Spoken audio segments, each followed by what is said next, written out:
ধুয়ে আমার চোখ গেল হঠাৎ করে পাহাড়ের দিকে। অন্ধকার পাহাড়। কিন্তু পুরো অন্ধকার, কিন্তু ঠিক পাহাড়ের উপরের দিকে একটা জায়গায় টিম করে আলোর বিন্দু আমি দেখতে পাচ্ছি। পাহাড়ের ভিতরে একটা বিন্দু আর পাচ্ছি উপরের দিকে। আর আমি আলোটা এলো কোত্থেকে এখানে? আর আশেপাশে কোনো আলো নেই। একটা আলো জ্বলছে। তো আশেপাশে যারা ছিল তাদেরকে জিজ্ঞেস করলাম যে, "ওখানে আলোটা কিসের?" ওখানে পুরো জঙ্গল। ওটা পাহাড়ের উপরে, একটা জঙ্গল। কিন্তু ওখানে যাওয়ার কোনো রাস্তা নেই। "কেন তুমি আলো দিয়ে কি করবে?" বললাম, "না, আলো দিয়ে কিছু করব না। কিন্তু আলোটা ওখানে কে জ্বালায় তাকে যদি দেখতে পেতাম আমার খুব কৌতূহল হচ্ছে।" বলছে সে বলল যে, "আপনি আমাকে জিজ্ঞেস করলেন, আপনি ট্যুরে ঘুরতে এসেছেন কিনা?" আমি বললাম, "হ্যাঁ, ঘুরতে এসেছি।" বলছে, "তাহলে এদিকটায় আসবেন না।" দেখি প্রায় তো মনে হয় চলে আসার কথা এতক্ষণে। কারণ অনেকটা চলে এসেছি। তা ওটাকে বাঁদিকে রেখে আরো কিছুটা এগোলাম যখন, ঝোপ জঙ্গলটা পার করেছি, করে একটুখানি এগিয়ে দেখি বাঁ হাতে একটা গুহা। এই রাস্তাটা আমি তো যাওয়ার সময় কেন দেখতে পেলাম না? এবং ফেরার সময় যে জায়গাটা আমি পেলাম, ওই জায়গাটাকে আমি লোকেট করার চেষ্টা করি, জায়গাটা কোন জায়গা। স্টিল আমি এখনো, আমি দিন কয়েক আগেও আমি ট্রাই করেছিলাম যে এখন তো আরো আধুনিক হয়েছে, যদি কিছু দেখতে পাওয়া যায়। না, এমন কোনো জায়গাই ওখানে নেই। আমি একবার তাকালাম ওর দিকে। তাকিয়েই মানে তাকিয়েছি বলে বেঁচে গেছি। ও সোজা দিকে আমার দিকেই আসছে। আচ্ছা। এরা এত বড় বড় শিং নিয়ে আমার দিকে সোজা তেড়ে আসছে। আমি বললাম, কি হলো? ও মানে ও রাস্তা ছেড়ে আমার দিকে। আমি দেখলাম এই সর্বনাশ। আমি ওই তখন আর কিছু ভাবনা চিন্তাই নেই, তখন ওই সোজা লাফ দিয়ে উল্টো দিকে খাদের দিকে। ডান পাটায় আমি একেবারে খাদের ধারে ওইখানটাতে জাস্ট হেলে গেছিলাম। আমার কিরকম হলো, আমি আবার সোজা হয়ে গেলাম। আচ্ছা। আহ, যেটা হওয়ার কথাই নয়। হ্যাঁ, মানে এর ব্যাখ্যা আমার কাছে নেই, সত্যি। আজ পর্যন্ত নেই। 16 সালের পরপরই একটা ঘটনা ঘটে, যে ঘটনাই তোমার একটু মানে বলতে পারি। সেটা পাহাড় কেন্দ্রিক ঘটনা, এবং সেই ঘটনাটা ছিল পুরো আমার এই যে এখনকার যে আমার আধ্যাত্মিক জীবন, পুরো ওটা আমার বলতে গেলে কপিনের শেষ পেরেক পথে ছিল ওটা। নমস্কার প্রিয় দর্শক, আমি সাধক অলৌকিক রহস্য ইউটিউব চ্যানেলের চন্দন চক্রবর্তী বলছি। আবার একটি নতুন পডকাস্ট ভিডিও নিয়ে আপনাদের সামনে হাজির হয়েছি। তবে দেখুন, প্রতিবারই নতুন নতুন ভিডিও আপনাদের সামনে নিয়ে আসি নতুন ধরনের কোনো অভিজ্ঞতাকে নিয়ে, নতুন ধরনের কিছু দৈব অলৌকিক মুহূর্ত আপনাদের সামনে পরিবেশন করি। আজকে আমাদের মধ্যে এমন একজনকে পেয়েছি যিনি কাঁচরাপাড়ায় থাকেন, মাননীয় শ্রী অঞ্জন বসু। নমস্কার অঞ্জন, নমস্কার। সাধক অলৌকিক রহস্য ইউটিউব চ্যানেলের পক্ষ থেকে তোমাকে স্বাগত জানাই।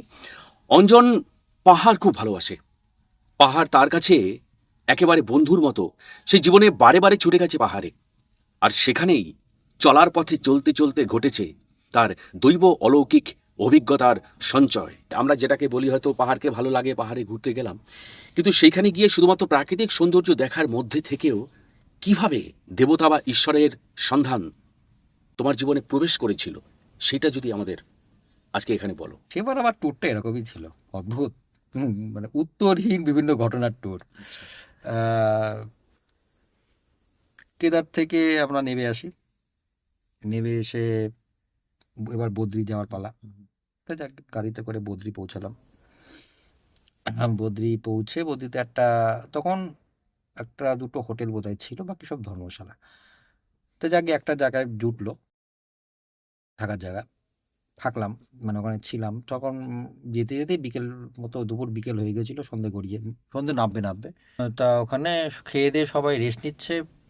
রেস্ট নিয়ে রাতের বেলা বললো যে কোনো একটা জায়গায়, আমার ঠিক মনে পড়ছে না ওটা কি ভারতসভা সংঘই ছিল নাকি অন্য কোনো ধর্মশালায় বা আখড়া থেকে, মানে রাতের খিচুড়ি ভোগের বিতরণ চলছে। আমার প্রচুর মানুষ খাচ্ছে, যে একটা ঘরের ভেতরে রাতের বেলা গরম গরম খিচুড়ি, তরকারি, মানে লাবড়া টাইপের তরকারি দেওয়া হচ্ছে। তারপরে সবাই গেল, আমিও গেলাম। ভালোই লাগলো। কোন ঠান্ডা, মানে কেদারের থেকে বদ্রিত মনে হলো ঠান্ডাটা একটু বেশি। হাওয়া চলছে। তা ওই খিচুড়ি টিচুড়ি খেলাম, খেয়ে হাত টাত ধুচ্ছি যখন, পাশে একটা বারান্দা টাইপের ছিল, ওখানে জল ছিল, ওখানে জলে হাত ধুচ্ছি। জল হাত দিলে হাত জমে যাচ্ছে, এই রাতের বেলা ওই কি ঠান্ডা জল। যাক, কোনোভাবে হাত মুখ ধুলাম। ধুয়ে আমার চোখ গেল হঠাৎ করে পাহাড়ের দিকে। অন্ধকার পাহাড়, কিন্তু পুরো অন্ধকার, কিন্তু ঠিক পাহাড়ের উপরের দিকে একটা জায়গায় টিম করে আলোর বিন্দু আমি দেখতে পাচ্ছি। আমি প্রথমে ভালো, ওটা কি তারা? অনেকক্ষণ তো তাকিয়ে থাকলাম, ভালো না, তারা তো উপরে আমি দেখতে পাচ্ছি।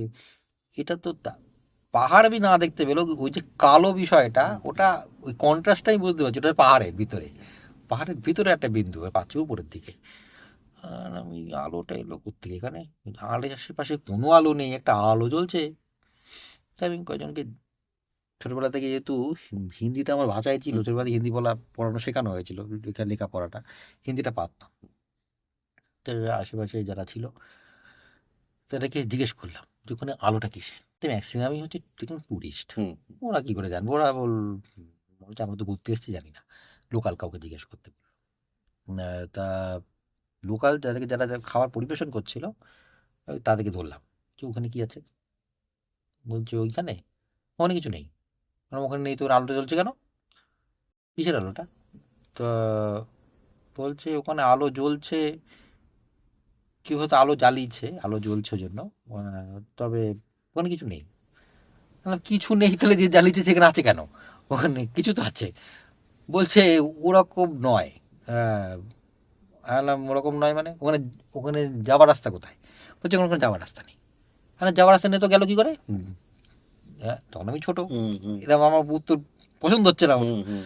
আহ, তা যাক। তুমি সংযোগটা খুঁজে পাচ্ছ না যে আলোটা আছে কিন্তু বলছে কেউ থাকে না, তার আলোটা আসলো কোথা থেকে? ও হচ্ছে যাওয়ার রাস্তা নেই, তাহলে হচ্ছে আল্লাহ জ্বালালো কে? তাহলে থেকে নিশ্চয়ই গেছে। তা আল্লাহ বলছে যাওয়ার রাস্তা নেই, আনলাম তাহলে গেল কি করে? বলছে আমরা জানি না। তবে ওখানে কেউ যায় না। আমাকে এটা বললো যে ওখানে কেউ যায় না। আর উপরে যারা বা যারা ওই আলো জ্বালায় তারাও নিচে নামে না। আমি বললাম, ও তারা নিচে নামে না? তাহলে খায় কি? বলে তারা আমি জানি না, আমরা তো বলতে পারবো না সে কি খায়। ওই বিষয়ে আমরা কিচ্ছু জানি না। আমি আরেকজনকে জিজ্ঞেস করলাম, বললাম ওই আলোটার ওখানে যাবো কি করে? ওকে ডাইরেক্ট জিজ্ঞেস করলাম আলোটার ওখানে যাবো কি করে? বলছে ওখানে যাওয়া যায় না, ওখানে যাওয়ার কোনো রাস্তাই নেই। তাহলাম আরেকজনও বললো যে রাস্তা নেই। বলছে হ্যাঁ রাস্তা নেই তো, তুমি যাকে জিজ্ঞেস করবে কেউ জানে না ওটার যাওয়ার রাস্তা কোথায়। ওখানে ওখানে পুরো জঙ্গল, ওটা পাহাড়ের উপরে, এটা জঙ্গল, কিন্তু ওখানে যাওয়ার কোনো রাস্তা নেই। কেন তুমি আলো দিয়ে কী করবে? বললাম না আলো দিয়ে কিছু করবো না, কিন্তু আলোটা ওখানে কে জ্বালায় তাকে যদি দেখতে পেতাম আমার খুব কৌতূহল হচ্ছে। বলছে না বাবা যাওয়া যায় না, ওখানে কেউ থাকতে পারে, তবে তারা নিচে নামে না। তারা কোথা থেকে আসে আমরাও জানি না। ওরা ওখানেই ওই আলো জ্বললে আমরা বুঝি কেউ হয়তো আছে, তাহলে নেই। ওই যে আশেপাশে দেখছি এরকম অন্ধকার, হয়তো ওখানে কেউ আছে। আলো জ্বলছে না বলছে তুমি দেখতে পাচ্ছ না। না বাহ, কথাটা বেশ ভালো বললো, হুম, আলো জ্বলছে বলেই বুঝতে পারছি কেউ আছে। কিন্তু যাওয়ার রাস্তাটি প্রত্যেকের একটাই কথা, যাওয়া যায় না। আরেকজন বললো, পাশ থেকে বললো যে ওখানটা ভালো না, জঙ্গল, পুরোটাই জঙ্গল, জন্তু জানোয়ার আছে। আর ওখানটা অত উঁচুতে কেই বা যাবে, কিছু নেই ওখানে, হচ্ছে অন্যটা হচ্ছে অনেক দূরে ওটা। তা যাক আমাকে স্যাটিসফাই করতে পারলো হ্যাঁ, না হ্যাঁ। বিষয়টাকে নিয়ে। কিন্তু আমার মাথায় ঘুরছে আলোটা কেন আলো, কেন জ্বালায় এই অন্ধকারের মধ্যে কি করে বসে, এই পাহাড়ের টক মাথার উপর বসে। তা আমার মাথায় ওটা ঘুরছে, আস্তে আস্তে রাত হলো। আহ, ঘুমানোর তোড়জোড় শুরু হলো। এবার আমার মাথায় ঘুরেই যাচ্ছে আলোটার কাছে যদি যাওয়া যেত, একবার দেখা যেত কে জ্বালায়। কৌতূহলী মন যাকে বলে, ছোটবেলার কৌতূহল। কৌতূহল। হুম, যদি দেখতে পেতাম সে কি মানুষ, আর যদি মানুষ হয় তাহলে গেল কি করে, হুম, হুম, রাস্তাটা পেলো কি, রাস্তা যেখানে নেই সে কি উড়ে উড়ে গেল, কিভাবে গেল? হুম, এরকম একটা ভাবছি ভাবতে ভাবতে রাতে ঘুমিয়ে পড়েছি। দিনের বেলা সব মন্দিরে পুজো টুজো দেওয়ার ব্যাপার, পুজো টুজো দিল, দিয়ে এসে সারাদিন ধকল, একটু খেয়ে দে সবাই জিরোচ্ছে। তখন বাজে 12টা 1টা বাজে, সবাই একটু ঘুমোচ্ছে। আমি দেখলাম সবাই ঘুমোচ্ছে। আমরা যে কজন গেছিলাম দেখলাম সবাই ঘুমোচ্ছে, হুম, তখন আমি জেগে আছি। আমি দেখলাম এই একটা সুযোগ, এখন কি উঠবে না এই ঠান্ডা ঠান্ডার মধ্যে, হুম। এই যা ঘুম, সন্ধ্যের আগে কি উঠবে না? সন্ধ্যার আগে উঠবে না। কারণ আগের দিনের ওই কেদার থেকে নামার চড়ে ওই ঘুমই এখনো বাকি আছে, হুম, ভালো করে ঘুম হয়নি। নেবে এসে এখানে বদ্রিতে এসছে, হেভি ঘুম হবে। হাতে লম্বা সময় পাবো, সন্ধ্যের আগে কেউ ডিস্টার্ব করবে না। এখন একটা লম্বা টাইম আছে, একবার দেখি না যদি কোনো রাস্তা খুঁজে পাই যাবি। মন মানে অ্যাডভেঞ্চারের মন ঠিক, আমার। ঠিক। যদি রাস্তা খুঁজে পাই না, নিজে যেন চিন্তা ভাবনা ছিলাম আমি রাস্তা খুঁজতে যাচ্ছি। তো যাকে বেরিয়ে পড়লাম, কাউকে কিছু না বলে চুপচাপ বেরিয়ে পড়লাম।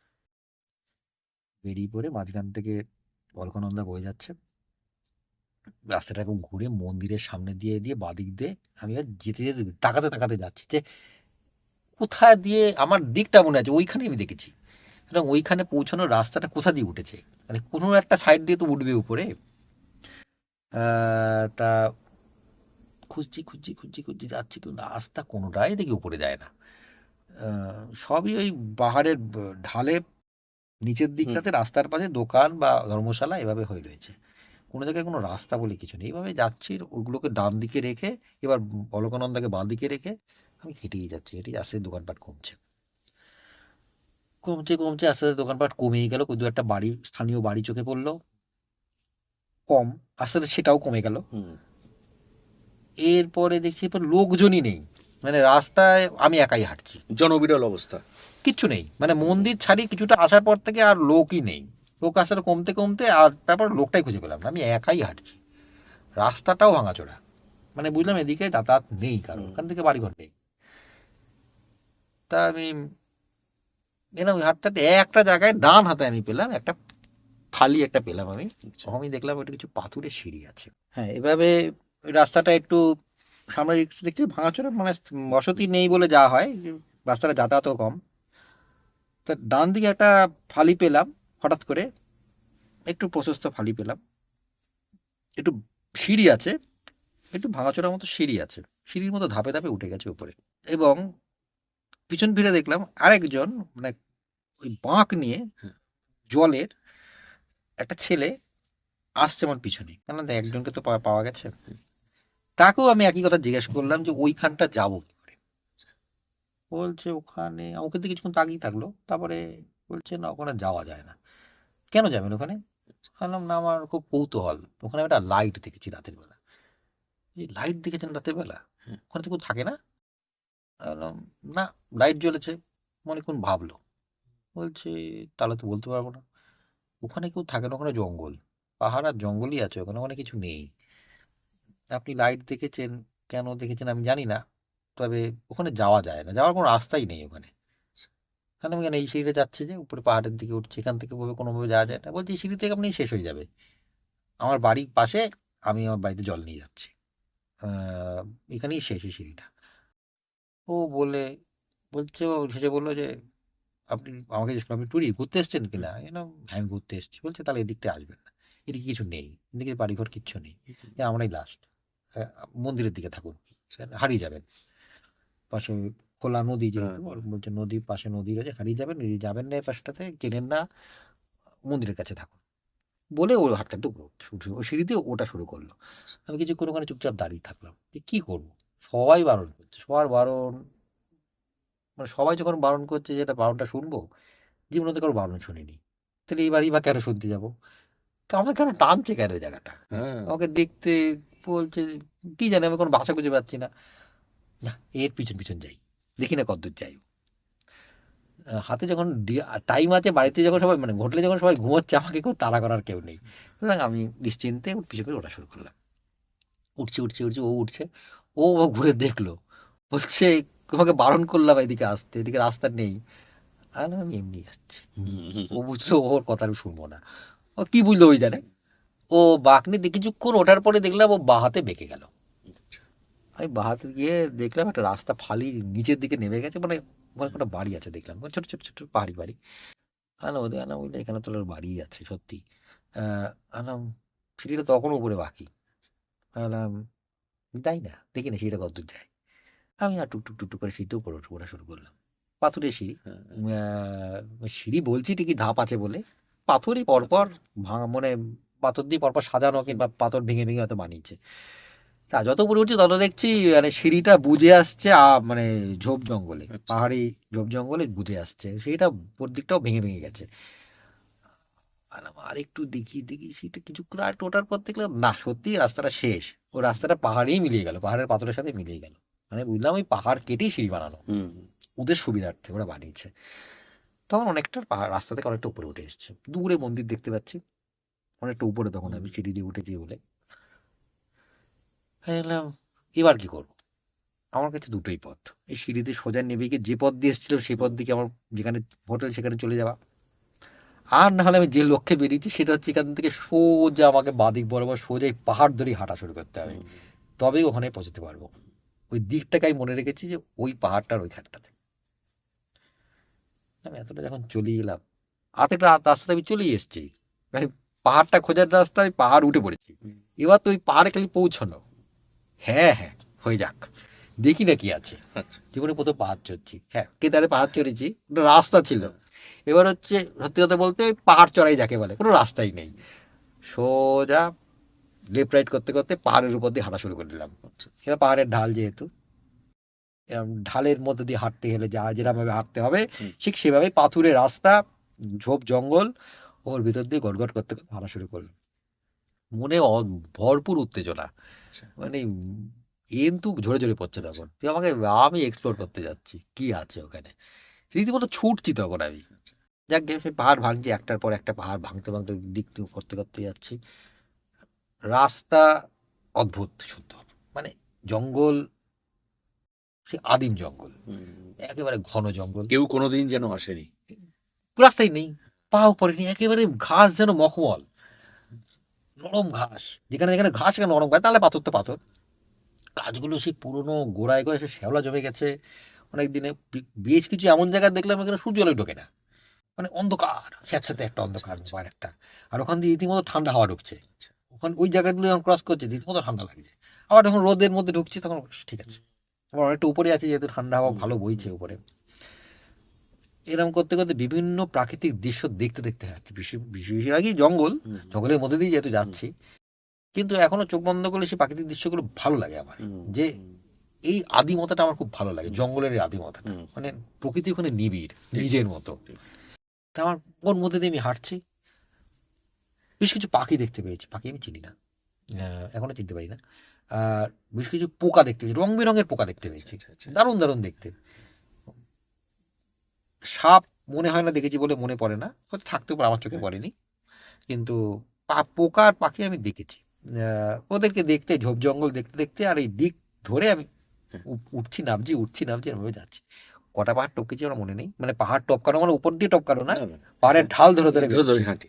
ঢাল ধরে, ধরে আমি টপকাচ্ছি, যাচ্ছি। করতে, করতে একটা জায়গায় এলাম, সেখানে গাছগুলো বেশ বড়, বড় এবং ঝোপ জঙ্গলটাও বেশ ঘন। আমি সেটাকে সাইড দিয়ে কাটিয়ে যখন ঢুকতে গেলাম জলের আওয়াজ পেলাম। আরেকটু এগিয়ে গিয়ে দেখলাম মানে দারুণ একটা ঝর্ণা ওখানে। আচ্ছা। জল পড়ছে। মানে পুরো আড়ালে। রয়েছে, কেউ দেখতেই পাবে না ওখানে একটা ঝর্ণা আছে। হুম। কেউ হয়তো জানেই না। হ্যাঁ, হয়তো লোকালরা জানলেও জানতে পারে। হুম। এমনকি টুরিস্ট তো জানতেই পারবে জানতেই না। পারবেন। আ দারুণ লাগলো ওখানে। বাঁদিকে বাঁ হাতে পড়লো ঝর্ণাটা। আচ্ছা। পাহাড়ি ঝর্ণা। বেশ বড়। জায়গা জুড়ে পড়ছে। তা আশেপাশে পুরো ঝোপ জঙ্গলের ভিতরে, গাছের ভিতরে দিয়ে ওটা পড়ছে। অনেকক্ষণ থাকলাম। বললাম না, এখানে এটা দেখতে তো আসিনি। হুম। আমি যেখানে যাই সেখানে যাই। ওইদিক বরাবর আরেকটু যাই। দেখি প্রায় তো মনে হয় চলে আসার কথা এতক্ষণে। কারণ অনেকটা চলে এসেছি। তা ওটাকে বাঁদিকে রেখে আরও কিছুটা এগোলাম যখন, ওই ঝোপ জঙ্গলটা পার করেছি, করে একটুখানি এগিয়ে দেখি বাঁ হাতে একটা গুহা। ও! বাঁ হাতে উঁচুতে একটা গুহা রয়েছে। গুহামুখ দেখতে পেলাম। ভাবলাম এইটাই তাহলে সেটা। এইটাতেই, কারণ আশেপাশে আর কোনো সেরকম কিছু পেলাম না। দূর যতদূর চোখ গেল তখন সূর্য আলোটা ছিল। চোখ গেল যে এমন কিছু কুঁড়ে ঘর টাইপের, বাড়ি টাইপের আমি কিচ্ছু চোখে পড়ল না। ধু মানে ঘাস জমি, পাথুরে জমি আর পাহাড়। হুম। ছোট বড় গাছ ভর্তি। কোথাও সেরকম নেই। আমি মোটামুটি অ্যাঙ্গেল ফিক্স করলাম যে এই গুহাটাকেই আমি দেখেছি। কিন্তু এখন তখন আলো জ্বলছে না। দিনের বেলা আলো জ্বলছে না। এবার আমি ভাবলাম তো চলে তো এলাম। কিন্তু কি করতে এসেছি আমি? আমি তো নিজেই জানি না। আমাকে একটা অদ্ভুত জিনিস টেনেছে, আমি টেনে। চলে এসেছি। না আমি কাউকে চিনি এখানে, না যে আছে তার সাথে দেখা করতে এসেছি, না তার সাথে গল্প করতে এসেছি। আমি তো কি করতে এসেছি? আমি একটা অদ্ভুত আলোর টানে তুমি ছুটে এসছো। চলে এসেছি। এবার আমি ওখানে দাঁড়িয়ে বেশ কিছুক্ষণ দাঁড়িয়ে থাকলাম। বললাম একটু কাছে যাই। বেশ একটু কাছে গেলাম। যতটা সম্ভব কাছে টুকটুক করে। কাছেই যত যাচ্ছি তত আস্তে, আস্তে মানে গোয়াটার কাছে যাচ্ছি, গোয়াটার ভিতরটা পুরোপুরি ঘুটঘুটে অন্ধকার। কিন্তু এই যে রিফ্লেকশনে আলো চারিদিকের, তাতে হালকা, হালকা ভিতরটা বোঝা যাচ্ছে বা চোখের সাথে সইতে শুরু করলো ওই আচ্ছা। অন্ধকারটা। অন্ধকারে সয়ে যাচ্ছে, তখন দেখলাম কেউ একজন শুয়ে হয়তো আছে। হুম, কারণ তার ডান হাতটা হুম। এরকমভাবে পড়ে আছে। কালো পুরো। হ্যাঁ, হ্যাঁ। কিন্তু আঙুলগুলো অত্যাধিক লম্বা। এবার আমি ভাবছি এত বড়, বড় আঙুল! আমাকে বলেছে ওখানে যেতে নেই। আমার মাথার মধ্যে ভাবছে ওখানে যেতে নেই। ওখানে মানে কেউ যায় না। এই কথাগুলো মনে পড়ছে। এ কি মানুষ না? নাকি এত বড় আঙুল হয় কি করে একটা হুম, মানুষের? হুম, হুম। ভাবলাম কি আঙুল বড় নাকি আঙুলের থেকে নখগুলো নাকি বড়, বড়? কিছু তো একটা হবে, নাহলে এত বড় বা কালো কালো কি দেখতে পাচ্ছি এগুলো। হুম। আমার না ওই দেখে আর সাহস হলো না যে আমি ওর গুহার মুখের কাছে অব্দি যাই। কতটুকু বলবো, এখান থেকে মোটামুটি 10 ফুট দূরত্বে আমি চুপচাপ দাঁড়িয়ে রয়েছি। আমি আর সাহস করতে পারলাম না। ওই ওই একটা হাত দেখে, ওই লোমশ কালো হাত, যিনি যে ছিল সে শুয়েই থাকবে আশা করি, হুম, শুয়ে থাকলে ওরকম ভাবে হাতটা পড়ে থাকতে পড়ে পারে। থাকে। আর কিছু দেখতে পাচ্ছি না, কারণ গুহাটা আড়ালে চলে গেছে পুরো বডিটা। আচ্ছা। কিন্তু ওই আঙুলগুলো দেখেই আমার তো অবস্থা খারাপ ওখানে। এই যদি জেগে যায় আর এই যদি ওই হাত দিয়ে আমায় ধরে, আমি কি করবো তখন? কি বাঁচে আমাকে? বললাম না, আমার পক্ষে আর সাহস করা সম্ভব নয়। ও আমি দেখতে পাবো না, মানে আমি আর আর কাছে যাব না। আমি হচ্ছে অনেক বেলা হয়ে গেছে, এইবার যদি আমি এখান থেকে না বেরোতে পারি অন্ধকার নেমে যাবে। ততক্ষণ সূর্য ডুবেই গেছে বলতে গেলে, হুম। খালি সূর্যের আলোটা রয়েছে। এই জঙ্গলের রাস্তা, আমাকে তাড়াতাড়ি বেরোতে হবে। দেখলাম না থাক, আমার আর এক্সপ্লোর করে কাজ নেই। আমি গোয়ার মুখ দেখার মানে আর যেখানে আলোর উৎস পৌঁছানোর কথা হ্যাঁ, আমি তো পৌঁছে গেছি, ঠিক। এটাই আমার অ্যাচিভমেন্ট। হ্যাঁ, এবার আমাকে ফিরতে হবে। হ্যাঁ। আমি পত্রপাঠ পিছন পিছন দিয়ে মানে প্রায় দৌড়াতে শুরু করলাম এবার। এই যে দৌড়াতে শুরু করলাম, কি আমার কাজ হয়ে গেছে। হ্যাঁ। এই এর ফলে কি হলো যে আমার মনের মধ্যে যেটা ছিল, আমার যেটা জিজ্ঞাসা ছিল আমি পেয়ে গেছি। এর ফলে আমাকে যে ফিরতে হবে, তার জন্য যে আমাকে দিকটা ধরে রাখা উচিত ছিল, সেটা আমি ভুলে গেছি ধরতে। সেটা কারণ খেয়াল নেই। কারণ ওইটার মাথাতে এইদিকে চলে এসেছি, কিন্তু এখান থেকে যে ওইটার একটা ডাইরেকশন আমি ফিক্স করতে হবে, কারণ পাহাড়ের ডাল তো সোজা রাস্তা নয়। হুম, হুম, হুম। আমি যে কোন কোন পথ ধরে এখানে এসেছি, বা সেই পাহাড়ের খাদগুলো ঢালগুলো তো আমার কিছু একটা হুম, চিহ্ন রাখা উচিত, কারণ পুরোটাই তো জঙ্গল। হুম, হুম। আমি তো সেটা রাখিনি। এইবার আমি ফ্যাসাতে পড়েছি বেশ কিছুটা। এই ঝর্ণাটাকে ক্রস করলাম ডান দিকে রেখে, এবার আগে বাঁ দিকে রেখে হুম, ঢুকে গেছিলাম, আবার ডান দিকে ঝর্ণাটাকে ক্রস করার পরেই মানে যে সবই না আমার একরকম লাগছে। কোন পাহাড়টা দিয়ে বেরিয়েছিলাম, কোন রাস্তা দিয়ে এসেছিলাম। এবার বড় বড় ঝোপও নয় যে, মানে আমি কোথাও খুঁজছি তখন যে কোথাও আমি ঝোপ মারিয়ে এসেছি, ঝোপের হুম। মানে আমার ফুটমার্ক যাকে বলে হ্যাঁ। সেটা খুঁজে পাবো কিনা, জুতোর কোনো দাগ টাগ আছে না, কিচ্ছু নেই। পাথরে পাথরে পড়েছে, কোনো কিছু নেই। যা আছে কপালে। আমি ওই দিক করেই হাঁটি, আমি যেদিক দিকে এসেছিলাম সেই দিক মুখ করেই হাঁটি, দেখি না মানে কোথায় পৌঁছবো নিজেও জানি না। নিচে নামা নিয়ে কথা। হ্যাঁ, এইবার আমি নিচে তখন আমি সোজা না গা দিয়ে হাঁটছি, যেরকম ভাবে এসছি ঠিক সেরকম ভাবে হাঁটতে হাঁটতে যাচ্ছি, প্রায় ছুটতে ছুটতে যাচ্ছি, পা স্লিপ করছে বারবার, ছুটছি এবার বলে। আর পায়ে তো তখন আর পাহাড়ে চড়ার জুতো নেই, হ্যাঁ, ট্রেকিং বুট টুট ঠিক। নেই, নর্মাল জুতো। অনেকটা যাওয়ার পরে আমি বুঝতে পেরেছি আমি পথ হারিয়েছি, এই পথে আমি আসিনি। কারণ দৃশ্য একটু আগের দৃশ্য এটা, এতটাও আমি ভুলে যাব না। এই গাছগুলো এই পজিশনে আমি দেখিনি, বা এই ঝোপ জঙ্গলটা ঠিক এই পজিশনে আমি দেখিনি। হ্যাঁ, একই রকম হয়তো একই গাছ, কিন্তু এইটা ঠিক এখানে ছিল না। আমি তাহলে ওটা কোন রাস্তা দিয়ে এলাম?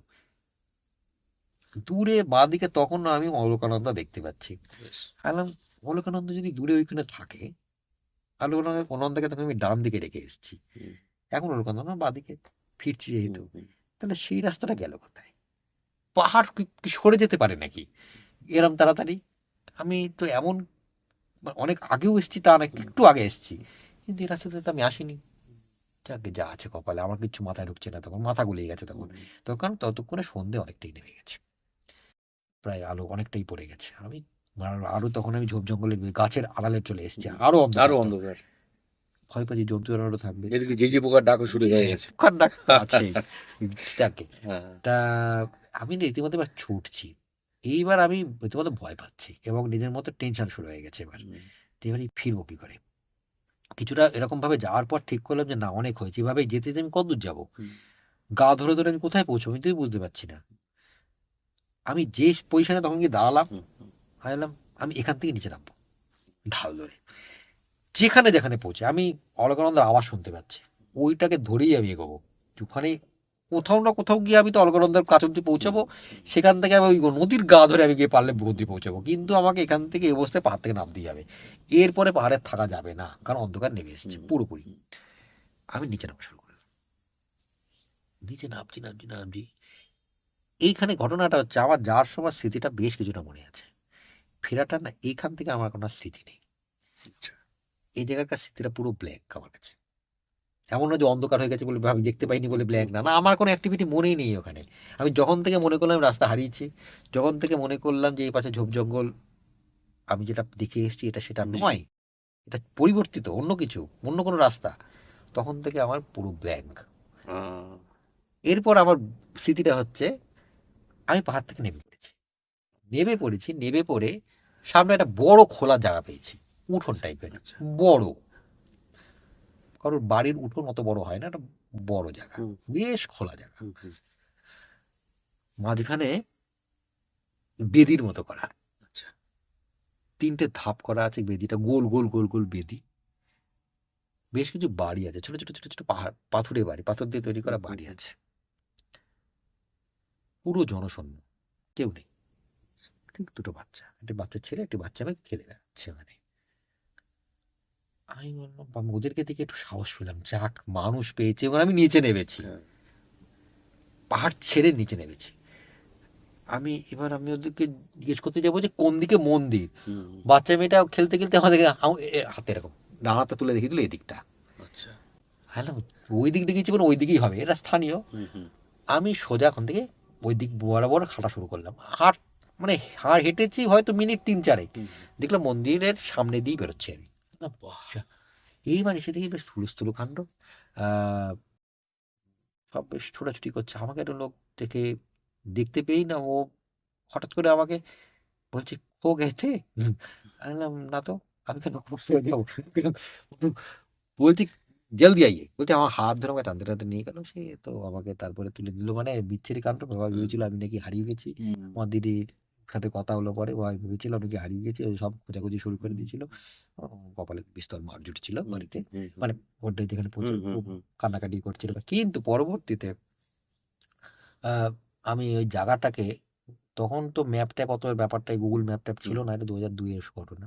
কিন্তু গুগল ম্যাপ পরবর্তীতে আমি যখন অ্যান্ড্রয়েড ফোন ইউজ করা শুরু করি, ও সালটা কত হবে, 9-10 হবে। আমি ১ম অ্যান্ড্রয়েড ফোন ইউজ করি। হুম, তখন এই ম্যাপ জিনিসটা তখন আস্তে আস্তে ডেভেলপ হওয়া শুরু হয়, এবং তার পরবর্তীতে যখন ওই জোনকার ম্যাপগুলো খুঁটিয়ে খুঁটিয়ে আমি দেখা শুরু করি, আমি খোঁজার চেষ্টা করেছিলাম যে আমি জায়গাটা কোন জায়গায়, সেই গোয়াটাই বা ঠিক পজিশনটা কোথায় ছিল, হুম, এবং ওই যে খোলা চত্বরটা, যে চত্বরটা আমার দেখা উচিত ছিল আসার সময়, হুম, আমি সেটা তো দেখতেই পাইনি।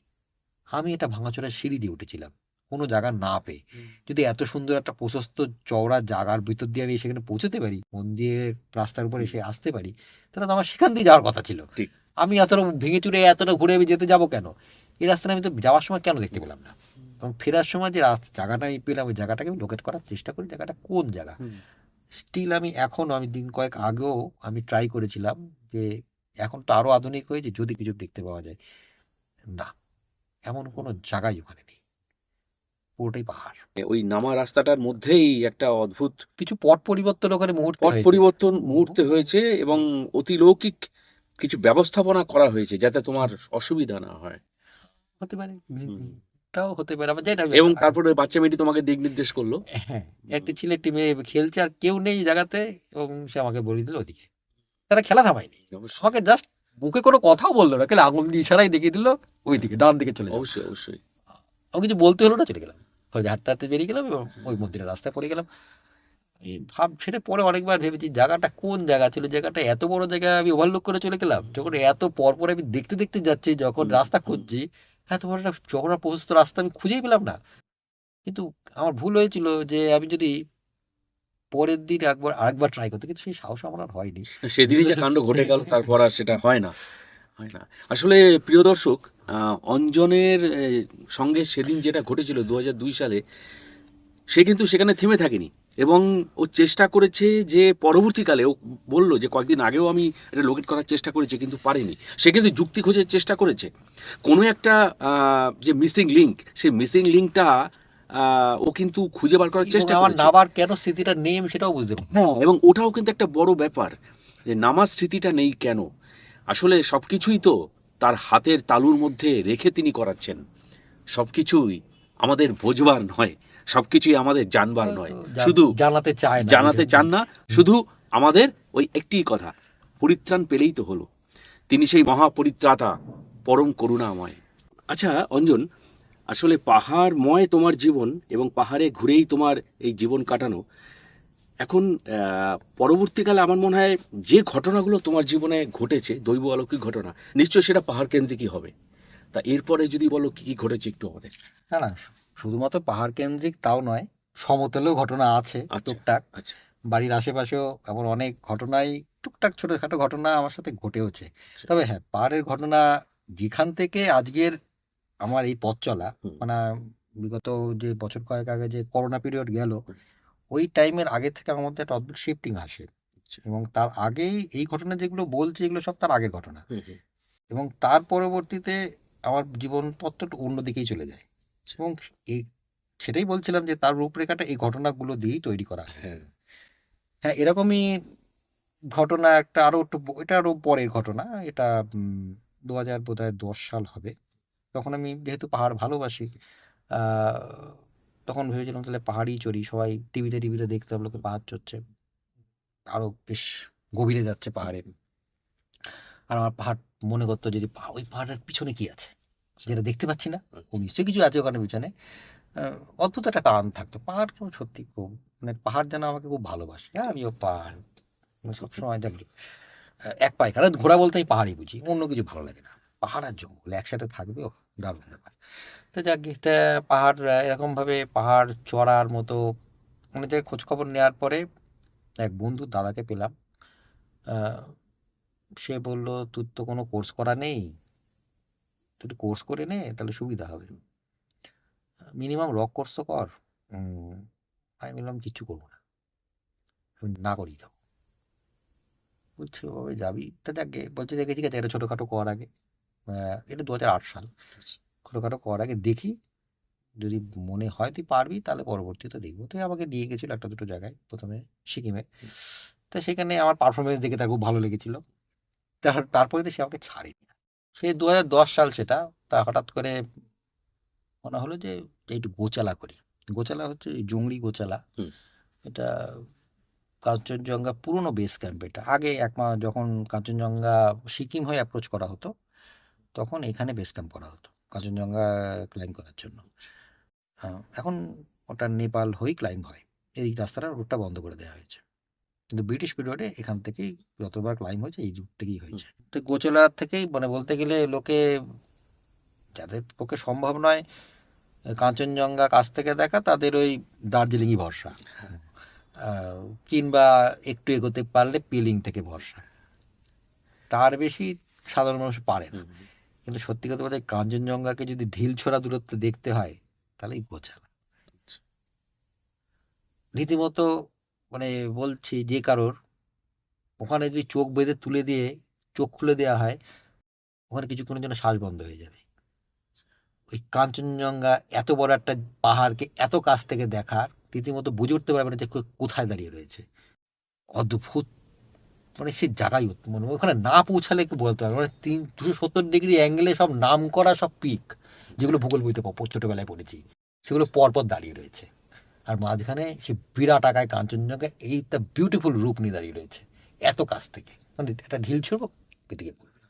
তো যাকে, তো এটা মানে রীতিমতো ভারতবর্ষে যতগুলো ট্রেক আছে, আহ, তার মধ্যে সব থেকে চ্যালেঞ্জিং ট্রেকের মধ্যে একটা হচ্ছে এটা।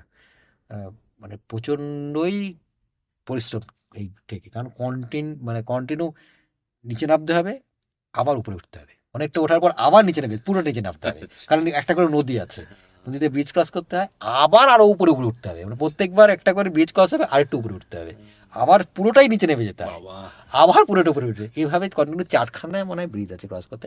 সাংঘাতিক পরিশ্রমের ট্রেক এটা। যাকে, তো সেটা ঠিক হয়েছিল।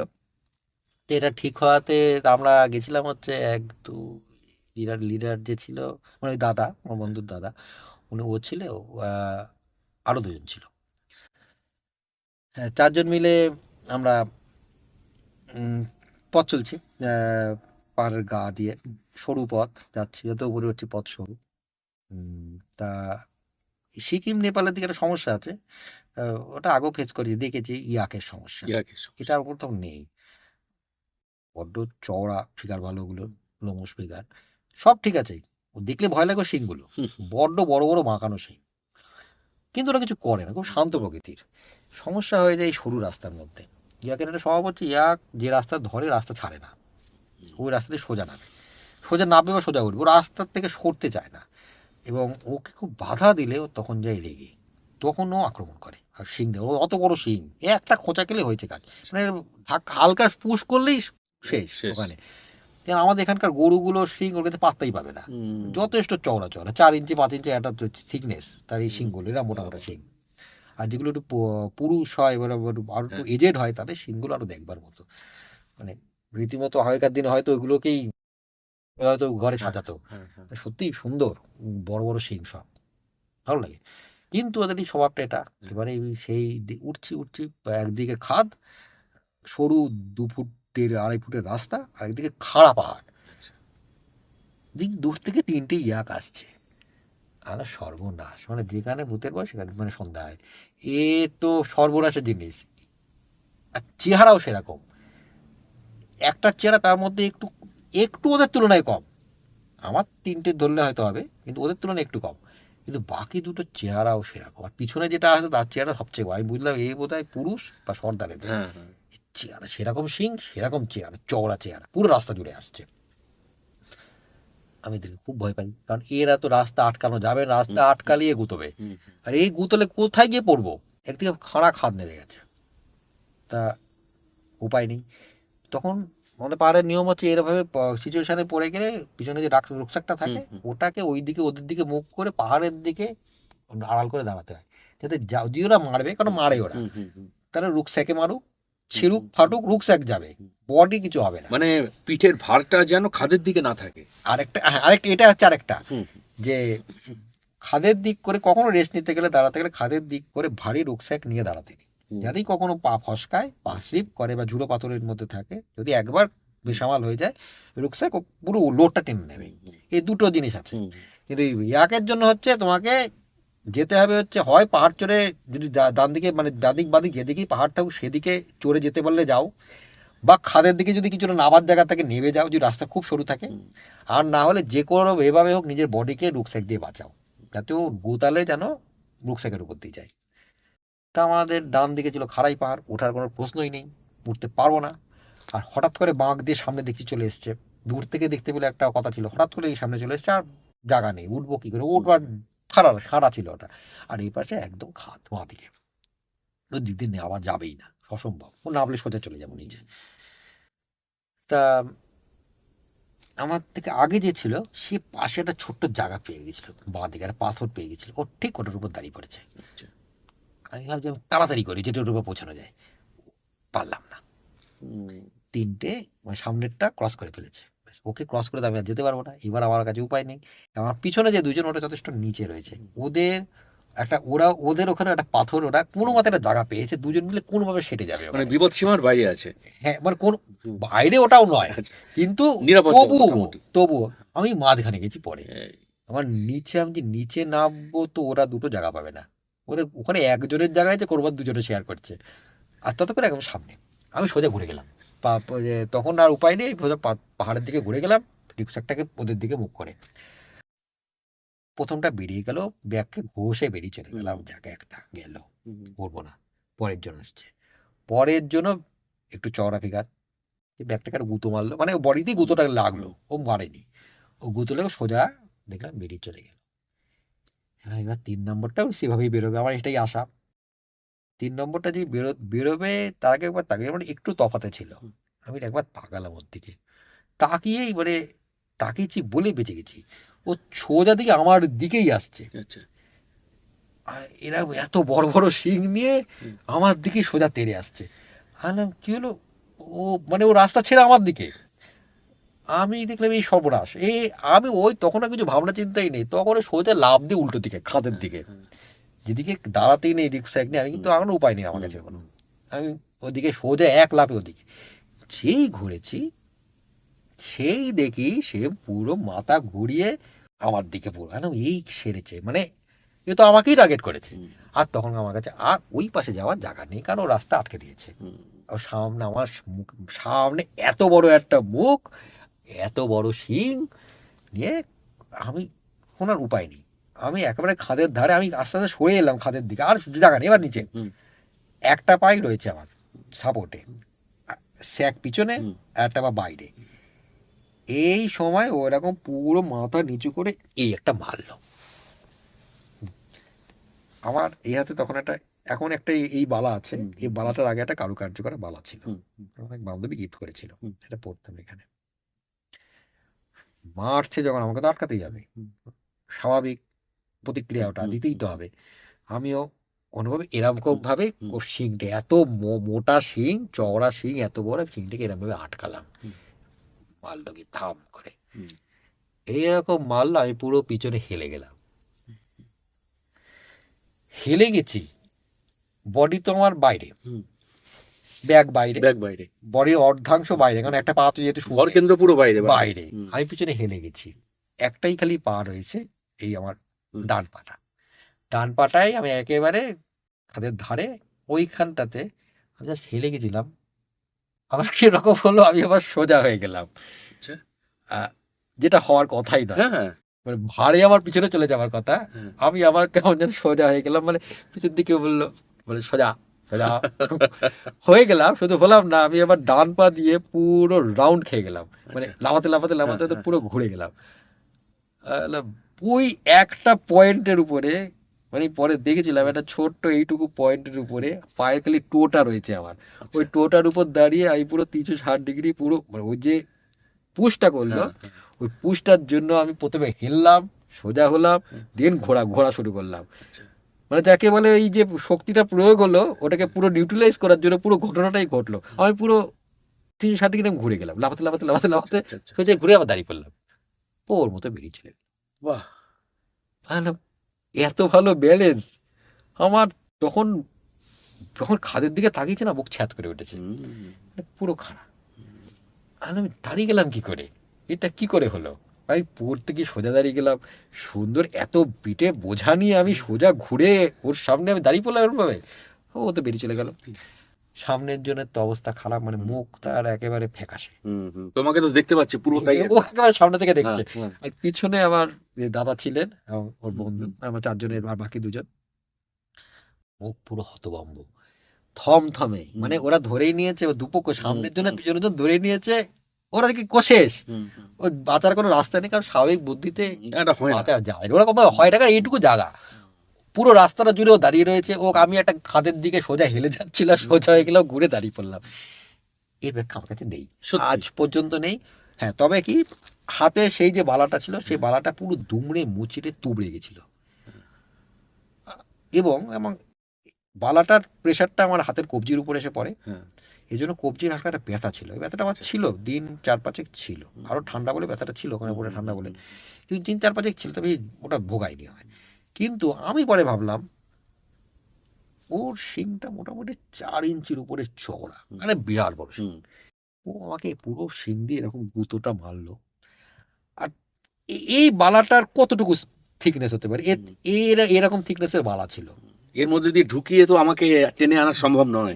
একে, মানে এই পুরো এতটা হাত, হ্যাঁ, হ্যাঁ, তার মধ্যে বালাটার উপরেই খালি এসে প্রেশারটা পড়লো, সেই বালার চাপে আমার হাতে একটু লেগেছে, কিন্তু আমার হাতের কোথাও কিছু লাগেনি, তোবড়ালো ওই বালাটাই, ভাতের কোথাও ওর শিংটা স্পর্শ পর্যন্ত করেনি, ওর আচ্ছা, শিংটা সোজা স্পর্শ বালাতে করেছে, বালাটা তুবড়ে গেছে, হুম, বালাটাকে ফেলে দিতে হয়েছিল। হুম, কিন্তু আমার শারীরিক কোনো সমস্যা না হলেও মানসিক সমস্যা মারাত্মকভাবে হয়েছিল, 10 দিন আমাকে ভুগিয়েছিল, আমি বাদিক ফিরতে পারতাম না, আমি আচ্ছা। বসে থাকতাম যখন বাদিক ফিরতে পারতাম না, আমি শুয়ে থাকলে বাদিক ফিরতে পারতাম না, হাঁটতে হাঁটতে হাঁটতে বাদিকে যেতে পারতাম না, একটা ফোবিয়া। আমাকে ডান দিক দিয়ে ঘুরতে হতো, ঘুরে আমাকে ডান দিক বেরোতে হতো, বাহ! আমি বাদিক যেতে পারতাম না, কারণ বাদিক গেলে আমার মনে হতো আমি খাদে পড়ে হ্যাঁ, যাচ্ছি। খাদের।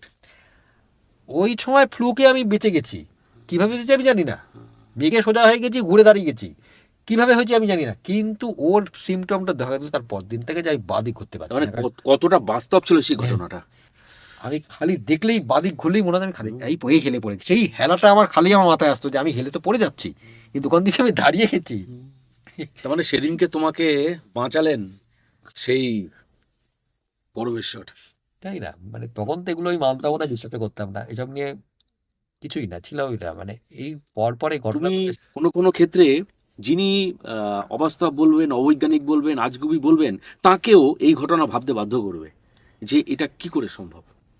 হ্যাঁ মনে করতে পারে আমি মিথ্যে কথা বলছি, হ্যাঁ, এটা ভাবতে পারে, সেটা তো এটা আলাদা ব্যাপার। তার ব্যক্তিগত সেটা ব্যাপার। আলাদা এটা ব্যাপার। এবং আমিও স্বীকার করি, কারণ আমি এই যে সময়কার ঘটনাগুলো বলছি সেই সময় আমি সত্যি কথা বলছি, উনি আমার সত্যি কথা বলতে আমি ঠাকুর দেবতা মানতামই না, আমার বুজরুকি বলেই মনে হতো। লোকের একটা অন্ধবিশ্বাস, ধর্মবিশ্বাস, একটা অন্ধবিশ্বাস, যারা কমজোরি তাদের এটা একটা আশ্রয়, এছাড়া কিচ্ছু না। আমার খালি এগুলো, আমার তো বড় যুক্তিবাদী তখন আমি কি বলবো মার্কস লেনিন পড়ছি, তখন আমার যুক্তি নিয়ে চলছে, বিশাল ব্যাপার এইসব ধর্মবিশ্বাস, এইসব আপনি এডিট করবেন না, এটা ঘটনা, এটা ঘটনা, মানে এইগুলো সেখানে সেখানে শেখানো হয়েছে। আচ্ছা, পরবর্তীতে এই ঘটনাগুলো যখন আমার জীবনটাকে অন্য দিকে নিয়ে গেল, এগুলোকে আমি খোঁজা শুরু করলাম যে কি ছিল, কারা ছিল, কারা এরা, কিভাবে কিভাবে এদেরকে ডাকা, মানে এদেরকে খোঁজ পাওয়া যায় কি করে, এদেরকে ডাকার উপায় কি, এরা কি আদৌ আছে, এদের অস্তিত্ব কি আদৌ আছে, কিভাবে এরা থাকে, যে অনেক প্রশ্ন আমার মাথায় ঘুরেছে। এবং 2016 সালের পর থেকে 16 সালের পর থেকে আমার 16 সালের পরই একটা ঘটনা ঘটে, যে ঘটনাটা একটু পরে বলতে পারি। সেটা পাহাড় কেন্দ্রিক ঘটনা, এবং সেই ঘটনাটা ছিল পুরো আমার এই যে এখনকার যে আমার আধ্যাত্মিক জীবন, পুরো ওটা আমার বলতে গেলে কপিনের শেষ পেরেক ছিল ওটা। যে ওর পরে আমি পুরো বুঝে গেছিলাম যে কিছু তো আছে, কিছু আছে যেটা আমার সমস্ত যুক্তিতর্ককে ভেঙে চুরমার করে দিয়েছে, সুতরাং আমাকে খুঁজতেই হবে। এটা সে ঈশ্বর হোক, দেবী দেবতা, ভগবান, এনি এন্টিটি হোক, সে যদি ফিজিক্সে কোনো কণাও হতে পারে বা কোনো এন্টিটি হতে পারে, যা কিছু হতে পারে, কিন্তু কিছু তো আছে। কিভাবে কাজ করে, কিভাবে কাজগুলো আমার, কিভাবে ঘটনাগুলো আমার সাথে ঘটেছে, এগুলো আমার জানতে হবে।